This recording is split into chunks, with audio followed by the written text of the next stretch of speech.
29 August 2025 শুক্রবার ঢাকার কাকরাইলে জমে ওঠে রাজনৈতিক অস্থিরতার ঝড়। এক পাশে জাতীয় পার্টি, আরেক পাশে গণ অধিকার পরিষদ।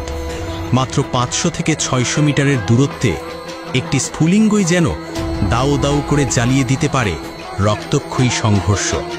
কিন্তু সেদিন কি ঘটেছিল?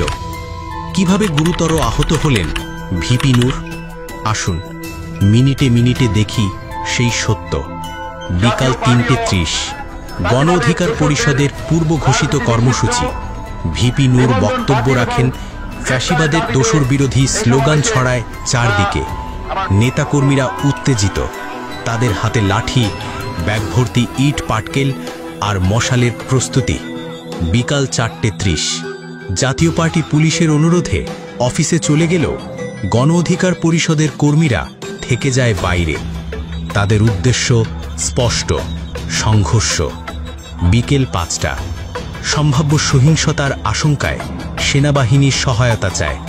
সেনারা দ্রুত আসে, পরিস্থিতি কিছুটা শান্ত হয়।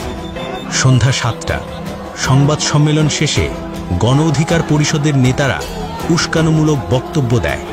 এরপরই আবার এগোতে থাকে জাতীয় পার্টির অফিসের দিকে।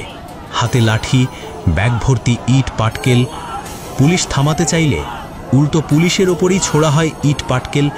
আবারও সেনাবাহিনীকে তলব। রাত 8টা অন্ধকার ঢাকা শহরে বের হয় মশাল মিছিল। স্লোগানে কাঁপতে থাকে পরিবেশ। মশাল, লাঠিসোঁঠা, ইট পাটকেল নিয়ে আবারও প্রস্তুতি। যৌথ বাহিনীর দিকে আক্রমণ, ধাওয়া পাল্টা ধাওয়া।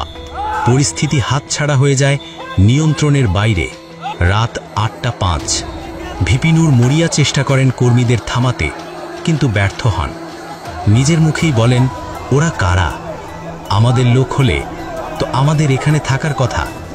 অচেনা উচ্ছৃঙ্খল জনতা বিশৃঙ্খলা ছড়াতে ভিড়ে মিশে পড়ে।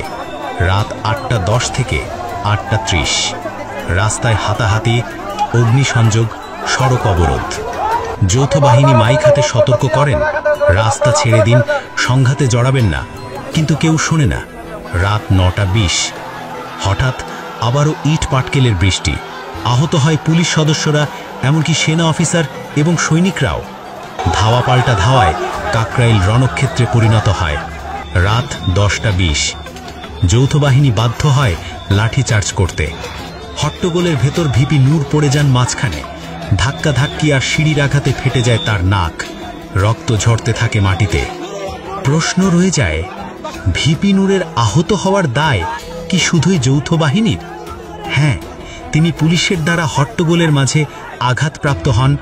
ধাক্কাধাক্কিতে পড়ে গিয়ে সিঁড়িতে নাকে গুরুতর আঘাত পান। প্রত্যক্ষদর্শীরা বলেন, সেদিনকার বিশৃঙ্খলা এতটাই ঘন ছিল যে সত্য আর গুজব আলাদা করা কঠিন ছিল। তবে নিশ্চিত হওয়া যায়, ইচ্ছাকৃত আঘাত নয়, বিশৃঙ্খল ভিড়েই ঘটে যায় এই দুর্ঘটনা।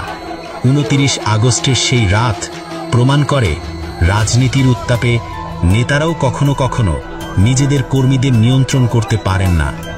ভিপি নূরের আহত হবার ঘটনা হয়তো দুঃখজনক দুর্ঘটনা, কিন্তু এর আড়ালে লুকিয়ে আছে ভয়ঙ্কর বাস্তবতা।